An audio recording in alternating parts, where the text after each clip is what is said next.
Hello everybody and welcome back. This is Keejchen with some more Dominions 5, and we are now in turn 30, I believe, here, and I'm actually 2 turns ahead this time because I have been very busy this last week, so I've had to just do my turns, send them in, and not do the recording.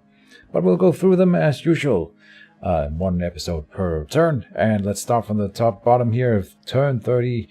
Early fall in the year 2 of the Ascension Wars. A messenger has arrived from Shanton. Turns out Quantum has no confidence and holed up in a fort instead of walking into my masterstroke and being destroyed. Disappointing to say the least.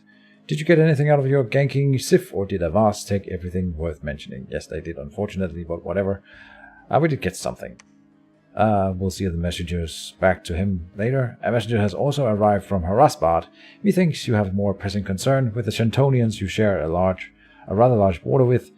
How about we call it quits on this little debacle, and you find your food for your little ghouls elsewhere? Which is interesting, this message here, because we took 2 territories from him, and apparently he is okay with that.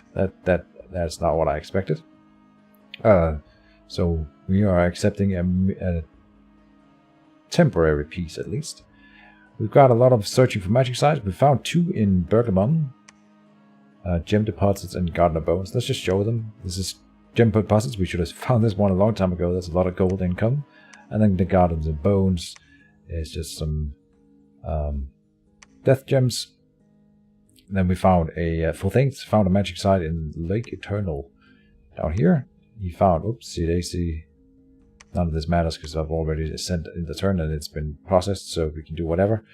A water gem and a death gem, so very nice. And we've we found one in Friwald, found a magic site in the Silver Wall. That was here. We found, the Iron Cliff. So this one here, just 1 more earth gem. So we have 10 earth gems, 12 death gems income. That's very nice. Right, then there are some battles. Let's see, Atinium is attacking Quantum, finally. We are watching a battle between these 2 guys. And this is Atinium's army. These guys are fish people who are bandits, bandit fish. They are somewhat armored. 14 protection isn't bad, and they have a net and then bronze spears. So they move forward and then they can throw nets. And they are pillagers, so they're good at raiding territories and destroying them for money. And here they go. We're gonna let it run because I want to see them in battle. You guys have not seen it. They are holding back, but here they come. You can see the nets in action. Okay, they kill them instantly, but they do throw nets over them, and while you are netted, you cannot move. I believe you can throw a strength check every turn to come out of it. But it's not a nice thing. And all of these guys have nets, so basically everything who move against them will be netted. But like I said, it's strength based. So stronger things will not be netted. For long at least. Here we go again. And these are just slingers, they will murder them, but most of them get netted. It's a very interesting tactic. It works out quite well for him here, but he did outnumber them. And he didn't lose anything. Here is Shantan attacking Quantum. So now Quantum is being double teamed. That's interesting. Some sneaky units that are attacking into this province defense here. They lose one even on the initial strike. These are just some Bakamonu shows. Goblins with samurai goblins, basically. And they will die here, I think, because these guys are Spartans, hoplites, and yeah, they murder them. So Shanton actually loses an attack here. Go to province. This attack here. But Atinium took a territory from Quantum down there. Quantum is looking very small. Then Atinium is attacking a neutral province. This is one we've been sitting in for a while. And here they are with a similar bandit army. These aren't the worst to fight against, should we ever come up against them. He does have some spellcasters in here. Let's see. A high priest and a peer of the putrid court. He's got a little hat on. Nice. Isn't that cool? And these are some... Oh, yeah, right. This is the Shade Lord. And a Another Shade Lord, no. There's a Fiend of Darkness here. So these are not insignificant units, but they are significantly outnumbered, of course. And they are all, what's it called? Ethereal, these guys, but he does have, they are undead and he has priests, so they will try to banish them. That will kill some. Then in the melee, the demons will hurt his units. I think if it were 1-to-1, he would definitely lose. But he's just outnumbering them. And you can apparently net ghosts with a thunk. This Shade Lord is killing stuff. Casting various buffing spells, Wooden Warriors, Protection, and the leader dies so that everything runs away. Yeah, so he lost 7 units, 7 bandits here. Well, it's like 10% of his army, so not bad for the independents. Then an unexpected event has occurred in Bergamum. Entering a strange garden with fantastic creations made of human and animal bones. Your servant was attacked when some of them came to life, and then we get an assassination attempt on Vitorich. I think this is the first assassination attempt in the series, and it results in a battle where if you run away from an assassination attempt, you lose, you die. So we have Vitorich here against a single long dead, which a single long dead is really nothing, but he could kill this goblin hobbit with 1 hit. So he summons Earth Power, which is kind of useless. He boosts his own Earth Magic. And then the lines are joined. And he throws some rocks into the face of the undead and actually hits it. So it dies. Perfect. Then an unexpected event has occurred in Lithia.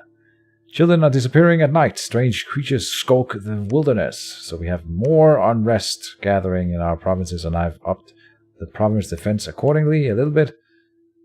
Then we have an unexpected event in the caverns. The caverns here. Sorry, what was that? That was...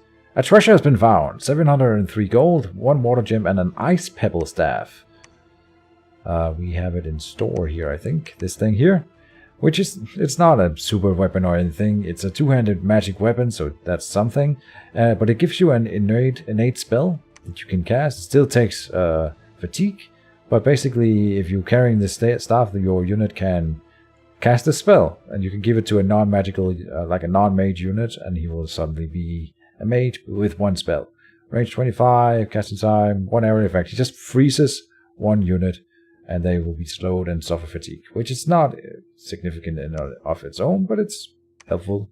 And we will give it to a commander, a non-magical commander, when he joins the field at some point. Then Cincius was discovered and attacked in Black Harbor. That's here. He just runs back into here. And the construction of palisades in Cavern Realm is done. And a castle in Mark. Alright. Good stuff. What is there to talk about this turn? Well, we are moving into the Triton Sea with our army in here. This is what we have. Only you and you are moving in there. The other ones are dispersing backwards to go and collect more units. Likewise, we have Antu here who will be coming up, pulling up the rear, and will move up and follow the army until he can join it. Gundarik here will search in this Typhian Sea. Let's see here. Clovis is moving down here. No, Clovis is moving back home. We are still planning on attacking Kontum in here. I think that will definitely be happening in a few turns here. It should be worth it. And should be possible. Surely he must be occupied by other things by now. So we are also moving Benem here with all our cavemen up. We're building units here that will move down. Up here, I'm feinting by moving up. We could have stayed here and moved into Kontum. But I want to make it look like we don't have an army stationed here next to his border. So moving it up, and next turn we'll move back, and we can strike at the same turn from both of these provinces into these 2 provinces. Next turn. No, that will be in 2 turns. Right. So I'm moving up here, and that might also scare Haraspat a little bit. What else? We are forging some stuff. We are forging the Miraculous Cure-All Elixir, which is a good, very expensive nature item, but basically for the rest of the game we will have this potion that can move one disease per turn, and it's pretty useful. You can just move it around to whoever's deceased if they are in a zone with a lab, and that's kind of cool. Then we are forging a rope of the sea, because I wasn't a doofus. I should have done this earlier. So this guy who moved out, before he moved out, he should have forged a rope of the sea.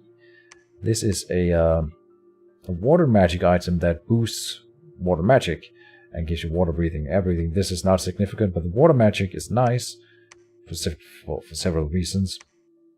But mostly he's now down here, and he's only level 3, but he could have been level 4 by just spending one turn forging this thing. And he would have been able to search at a higher level here. Meanwhile, well, Bob is forging the elixir. We're forging another skull staff with Lars. Do we have anything special to store? No, not really. We're not casting... Oh, we are casting Twiceborn down here. So Twiceborn, I think I talked about this one already. Twiceborn. Oops, that's not what I wanted to do. When this unit dies, it will resurrect in the zone where this ritual is cast as a white mage, which I think it will gain the same skills, and I think it even has a chance of gaining extra death magic, so that's very cool. And then he will be our new battle mage, and we'll send him out to fight Quantum, I think. And if he dies in battle, then he's just resurrected in our capital as a white mage with no upkeep and a chance of a boosted death magic. So seems pretty good, but it does cost 10 gems to make them give them the Twiceborn ritual. And that's mostly it for this turn. Research wise, we are getting closer to construction 6, but we're not quite there yet. And we're building more units, a new fellow here, more buried initiates in here, buried consorts in there. I think we started a fort here. That might have been the turn before. So yeah. What are we moving down here? Right, that's Hilderic moving down here to search this territory. And he's almost done searching our entire realm. And that's about it. So that's the end of the episode as well. Oh, no. We was actually sending a lot of diplomatic messages this turn. So here's one to Hrothbot.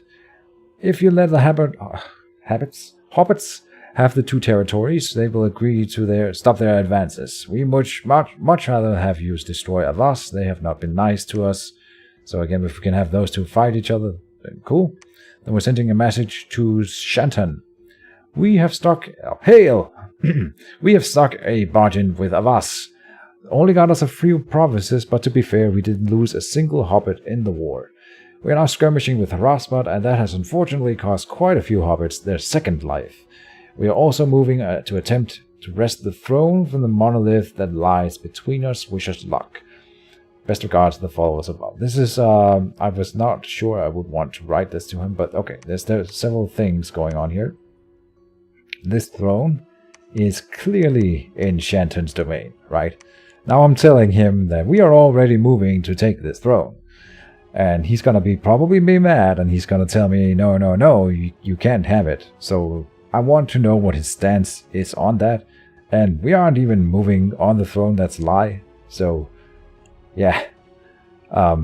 It's totally a lie. There's nothing going on in that area for me yet. I mean, eventually I might go for it, but right now it's not even in the books. This is the first real thing we're doing. And yeah, most of our mages are just researching. That's, I think, their top priority. Good. Then, let's see. Doodle-do. Next message. I want to know what he says to this. Wish us luck. I don't think he will wish us luck. Then we have a message to Avas. Hail to the firefolk. Those birds prove quite a challenge, but with our combined forces we should be able to beat them. So again, I'm lying. We're not going to help him, but I'm going to let him think that we are. Would you be interested in selling us a fire booster item? We have the necessary gems. We might trade with a nature, earth, or water booster if you need any of those. I don't think we will ever be able to build a fire booster on our own, so we actually need the help of a fire mage. And he has those, so we could maybe trade with him. I'm hoping he will go for it. Then to Haraspat, something similar. Following up on the other message, to seal the peace between our peoples, would you be interested in selling us an astral booster item? We know he has that god who is capable of forging high level. He has, if I remember correctly, he had high level astral as one of his things, so he can definitely forge an astral booster. We have the necessary gems. We might trade with a nature, earth, or water booster if you need any of those. Best regards to the Babonian. So, seeming overly friendly, but I am hoping, I'm hoping that we can seal, maybe make that trade before I get to here in the water, because I'm definitely attacking him in the water. There, his birds cannot stop us, and I don't think he can contest us in the water. So, that would be my goal, to if we are trading with him, finish the trade before we hit this territory, if he goes for it at all. And that's the messages for this turn. I've already put in the turn, and now I'll go on and do the next turn, but this is the end of this episode. So thank you guys for watching, and I'll see you next time. Bye bye.